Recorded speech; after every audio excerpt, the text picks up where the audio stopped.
సోదరులారా, పవిత్రమైన మాస్టర్ని తలుచుకునే ఆదివారం నాటి సత్సంగానికి శుభస్వాగతం. మాస్టర్ గారు విద్యానగర్లో ఉండే రోజుల్లో ఒక విచిత్రమైన విషయం మనం గమనించేవాళ్ళం. అదేమిటంటే, అతి సాధారణమైంది మాస్టర్ గారు ఉండే గది, ఆ పరిసరాలు అన్నీ. అసాధారణమైన విషయం ఏంటంటే, లోపలికి వెళ్ళే ఏ వ్యక్తి అయినా, అతడొక విద్యార్థి కావచ్చు, వయోజనుడైన పెద్దవారు కావచ్చు, పసిబిడ్డ కావచ్చు, ఎవరైనా కావచ్చు, సాధారణంగా కాలేజీలో చదువుకునే వయసు వాళ్ళ నుంచి పెద్దవాళ్ళు, కొన్నిసార్లు చిన్నవాళ్ళు కూడా వచ్చేవారు.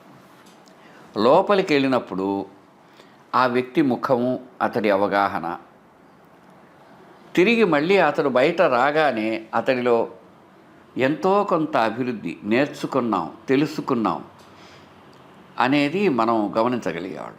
అన్నిటికంటే ముందు ఒక స్వచ్ఛమైన ప్రేమను, అనుభూతి చెంది వచ్చిన భావం కలిగేది. చాలామందికి అయితే తమ ఇళ్లలో ఎంతో ప్రయత్నించినా కుదరని మనసు, నిశ్చలం కాని ధ్యాస ఆయన దగ్గరికి వెళ్ళగానే ప్రత్యేకంగా చాలా ఇదిగా ఉండేది, ఏకాగ్రమయ్యేది. అది మనకు కూడా నిత్యానుభవమే. మరి ఆ విధంగా ఆయన దగ్గర ఎందుకుండేది అంటే, మాస్టర్ గారు కేవలం మాటల మనిషి కాదు. మాస్టర్ గారు స్వాధ్యాయ ప్రవచనాలతో ఒక అద్భుతమైన రీతిలో తన్ని తాను తీర్చిదిద్దుకొని, మలుచుకొని, శిల్పించుకొని ఆ అనుభవ సారాన్ని మనందరికీ పంచుతూ జీవితం గడపటం ఆయనలో విశేషం. ఆయన మనం మొదట కలిసినప్పుడు 25 సంవత్సరాల తర్వాత 30 మధ్యలో ఉన్నారు. ఆయన మొత్తం జీవించిందేమో 50 సంవత్సరాలు. ఈ మధ్యకాలంలో ప్రతి 2 నెలలు లేదా 3 నెలలు అట్లా ఆలోచిస్తూ ఎప్పటికప్పుడు ఆయనలో ప్రగతి ఉండేది. ఏ విషయంలో? మొట్టమొదటిది సాధనలో. అది మనకు తెలుసా? కొంతవరకు తెలుస్తుండేది. తర్వాత అవగాహనలో, మూడవది సిద్ధాంతంలో. ఆయన ఎప్పటికప్పుడు నవోన్మేషమైన నూతన వ్యక్తిగా ఉండేవారు. దాని గురించి ఆయన భలే అద్భుతంగా చెప్పేవారు. జీవితం అంటే ఒక క్షణంలోంచి ఇంకో క్షణంలోకి, ఇంకో క్షణంలోంచి ఇంకో క్షణంలోకి, ఒక గంట నుంచి మరో గంటలోకి, ఒక రోజు నుంచి మరో రోజులోకి, ఈ విధంగా పయనించేటువంటి క్రమ పరిణామ దశ అని. అందుకని మాస్టర్ గారితో ఉండడం అంటే అదొక గొప్ప ఎడ్యుకేషన్, అది గొప్ప విద్యాభ్యాసం, అది గొప్ప సంస్కారం. అందువల్ల మాస్టర్ గారు తెలిసిన ఎవరైనా ఆ కోణంలో కానీ ఆలోచించి గుర్తుంచుకోగలిగితే ఆయన ఒక పెద్ద ఎన్సైక్లోపీడియా, విజ్ఞాన సర్వస్వం. ఇంకొక విషయం ఏంటంటే, మనిషి పుట్టి మరణించేంత వరకు ప్రతి అంశాన్ని ఆయన టచ్ చేసి వాటన్నిటికీ సరి అయిన తనదైన రీతిలో వివరణ, వ్యాఖ్యానము, విపులీకరణ, ప్రేరణ, ఒక లక్ష్యస్థితితో కూడిన సిద్ధాంతం చెప్పారు ఆయన. మామూలుగా మనకు చాలా చోట్ల అట్లాంటివి ఎక్కడా లభించవు. ముఖ్యంగా ఆయనలో గొప్ప విషయం ఏంటంటే ఆయన ప్రతి నిమిషం పని చేస్తూనే ఉంటాడు. మరి ఆయన ఖాళీగా ఉంటే అసలు ఆయన ఖాళీగానే ఉండడు. ఖాళీగా ఉంటే ఆయన వరదరాజు గారు కాదు. అది కాదండి, ఆయన పడుకొని ఉంటాడు. అవును, పడుకొని పనిచేస్తారు. ఆయన తెలిసిన వాళ్ళకి స్పష్టంగా తెలిసిండేది ఏంటంటే మాస్టర్ గారు విశ్రమించేటప్పుడే ఎన్నో పెద్ద పెద్ద పెద్ద పెద్ద పుస్తకాలు చదివేశారు. మీలాగా నాలాగా కాదు. ఒకసారి ఆయన ఒక పుస్తకం చదివితే ఎన్నేళ్ల తర్వాత అయినా దానిలో ఎక్కడెక్కడ ఏ ఏ భాగాలు గుర్తుంచుకోదగినవి తిరిగి చెప్పగలరు ఆయన. అవి ఎలా ఉంటాయంటే, ఒకసారి ఆయన శ్రీహరికోటలో కొంతమంది శాస్త్రవేత్తలు అక్కడికి వస్తున్నారు ఏదో సమావేశానికి అని తెలిసి అక్కడుండే మన ఆత్మీయ మిత్రులందరూ మాస్టర్ గారికి తెలియచేశారు. మాస్టర్ గారు కూడా సంతోషంగా వచ్చారు.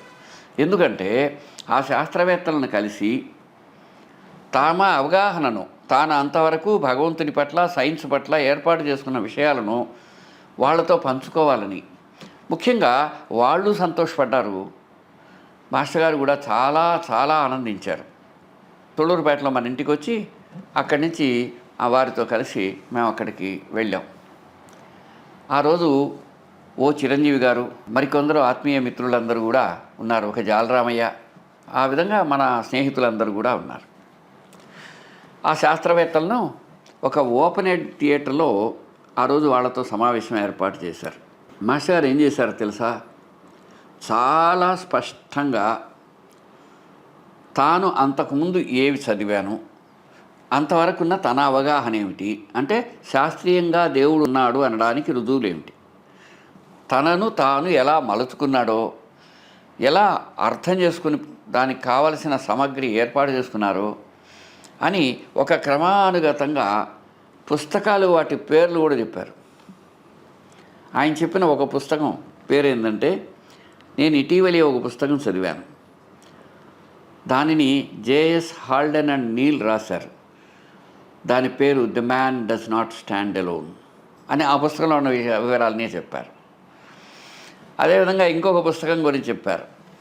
ఇటీవలే బాగా పాపులర్ అయిన పుస్తకం ఏంటి, మనకి ఎంతగానో భగవంతుడు ఉన్నాడనడానికి సహకరించినది ఒకటి ఉంది. ఆయన ఒక గొప్ప ఫిజిస్ట్, ప్రస్తుతం ఉన్నాడు, ఇప్పుడు కూడా ఉన్నాడు ఆయన. ఆయన పేరు ఫ్రిడ్జ్ క్యాప్రా. మాస్టర్ చెప్తున్నారు, ఆయన ఇటీవల ది టావో ఆఫ్ ఫిజిక్స్ అనే ఒక పుస్తకం రాశారు. అందులో ఆయన ఈ విధంగా చెప్పారు, చాలా వివరంగా అంటూ ఆయన చివరిలో ఒక ఉపసంహారం చెబుతారు. ఏమని? ఇది విన్న మీరు ఏమనుకుంటున్నారో దాని గురించి చెప్పండి. నా అభిప్రాయాల్లో ఎక్కడైనా సరే మార్చుకోదగింది, మలుచుకోదగింది, కొత్తగా తెలుసుకోదగింది ఉంటే చెప్పండి అని. అంతేకాదు, ఇటీవల నేను ఇన్ఫర్మేషన్ థియరీ ఆఫ్ స్టాటిస్టిక్స్ అని ఒక సిద్ధాంతం గురించి చదివాను. అది నాకు అంతగా అవగతం కాకపోతే వెంకటేశ్వర యూనివర్సిటీలో ఉండేటటువంటి అరుణాచలం గారు అనేటువంటి ప్రొఫెసర్ గారు దాని గురించి పరిశోధించారని తెలిసి ఆయన దగ్గరకు పోయి అడిగితే ఆయన కూడా ఇటీవలే నేను ఆ పుస్తకాలు అవి తెప్పించి చదివాను, నిజమే ఆ సిద్ధాంతం చాలా గొప్పది అంటూ ఆ సిద్ధాంతాన్ని గురించి ఏం చెప్పారో అక్కడ చెప్పారు. ఏమిటి? సహజంగా సృష్టి అంతా కూడా పదార్థాల సమ్మేళనం వల్ల ఏర్పడింది అని ఒక సిద్ధాంతం ఉంది. అంతేగాని చైతన్యంలోంచి ప్రపంచము పదార్థం వచ్చింది కాదు, పదార్థాల సమ్మేళనం వల్లనే చేతనత్వం వృద్ధి చెందింది అనేందుకు ఎంత అవకాశం ఉంది. దాన్ని ఇన్ఫర్మేషన్ థియరీ ఆఫ్ స్టాటిస్టిక్స్ అంటారు. ఆ ఇన్ఫర్మేషన్ థియరీ ఆఫ్ స్టాటిస్టిక్స్ని దాని మీద ఆయన గారు చేసిన దాన్ని చెప్పారు. అది చాలా స్వల్పంగా మాత్రమే ఉంది, చైతన్యం నుంచే పదార్థం వచ్చే అవకాశం ఎక్కువ అనేది దానిలో మనకు రూఢి అయ్యే అంశం అన్నమాట. అట్లాంటివన్నీ ఆయన ఎవరైతే ఉన్నారో, ఆయన ఎంత గొప్ప సత్యాన్వేషకుడు అంటే నిజాన్ని నిగ్గు తేల్చి నమ్మదగి తాను నమ్మింది సాటి వాళ్ళతో పంచుకోదగినవారు. అది ఎలా శాస్త్రవేత్తలతో అయినా సరే, ఏమి ఎంత ఎక్కడ తెలుసో అది అంత అలాగే తెలిసింది వివరించి అందులోంచి తన దృక్పథాన్ని రూఢి చేసుకొని ముందుకు సాగగలిగిన దిట్ట, మహా అద్భుతమైన వ్యక్తిత్వ వికాసం కలిగిన మహోన్నత మానవుడు మాస్టర్ గారు. ఒకసారి ఏమనిపిస్తుందంటే మనం ఇంక జీవితంలో ఏమీ చేయకుండా పోయినా పర్వాలే, మాస్టర్ గారి పక్కనే ఉండి ఆయన చెప్పిన ప్రతి మాట, ఆయన ద్వారా మనకు ప్రపంచానికి తెలిసిన ప్రతి సన్నివేశము సంఘటన రికార్డు చేయగలిగి ఉంటే మానవాళికి మహోపకారమై ఉండేది. ఇంతవరకు మానవజాతిలో వచ్చిన పుస్తకాలన్నింటికంటే ఆ ప్రయత్నం మనకి ఎంతగానో ఉపయోగకరించి ఉండేది, లోకానికి మేలు చేసి ఉండేది, కళ్యాణకరమైనటువంటి విషయం అయి ఉండేది అని అనిపిస్తుంది. ఆ రోజుల్లో ఇప్పుడున్న ఫెసిలిటీస్ ఏమీ లేవు. ఒక చిన్న టేప్ రికార్డర్ కొనుక్కోవడం అంటేనే కష్టమైన రోజుల్లో ఆ విధంగా అతి తక్కువగా మాస్టర్ గారి ధ్వనిముద్రణం జరిగింది. ఇది ఏమైనా ఆ కాలం ఎలా అయినా దాన్ని మనం జ్ఞాపకం చేసుకొని గుర్తు చేసుకొని దానిలోంచి అమృతోపమానమైన విషయాలు గుర్తుంచుకొని ముందుకు సాగవచ్చు. కనుక జీవితము, దాని వివరణ, దాని వ్యాఖ్యానము, దాని లక్ష్యము, దాని సాధనలో సాఫల్యం, ఈ అంశాలన్నిటికీ వివరణ వ్యాఖ్యానమే మాస్టర్ గారి జీవితం. అటువంటి జీవితం మనని అనుగ్రహించి ముందుకు సాగించాలని, సాగిస్తుందని నమ్ముతూ ప్రస్తుతానికి సెలవు. నమస్కారం. श्री सच्चिदानंद सद्गुरु साईनाथ महाराज की जय। गुरुदेव दत्ता साई राम जय साई राम।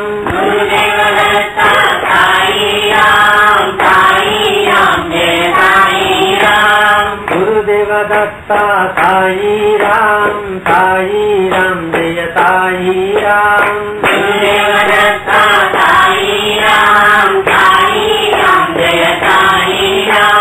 गुरुदेव दत्ता साई राम जय साई राम। गुरुदेव दत्ता साई राम जय साई राम।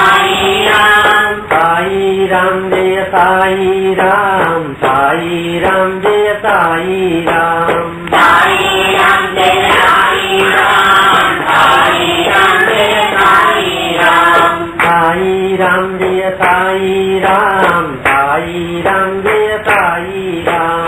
साई राम जय साई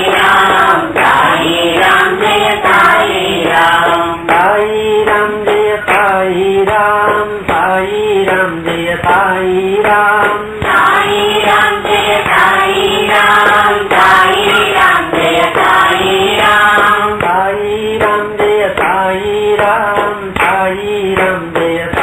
राम। साई राम जय साई राम जय साई राम। साई राम जय साई राम जय साई राम।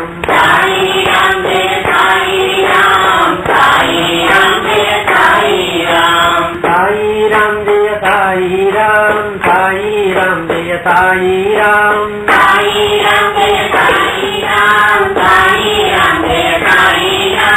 साई राम जय साई राम जय साई राम। साई राम जय साई राम जय साई राम। साई राम जय साई राम जय साई राम। साई राम जय साई राम जय साई राम। साई राम जय साई राम जय साई राम। साई राम जय साई राम जय साई राम।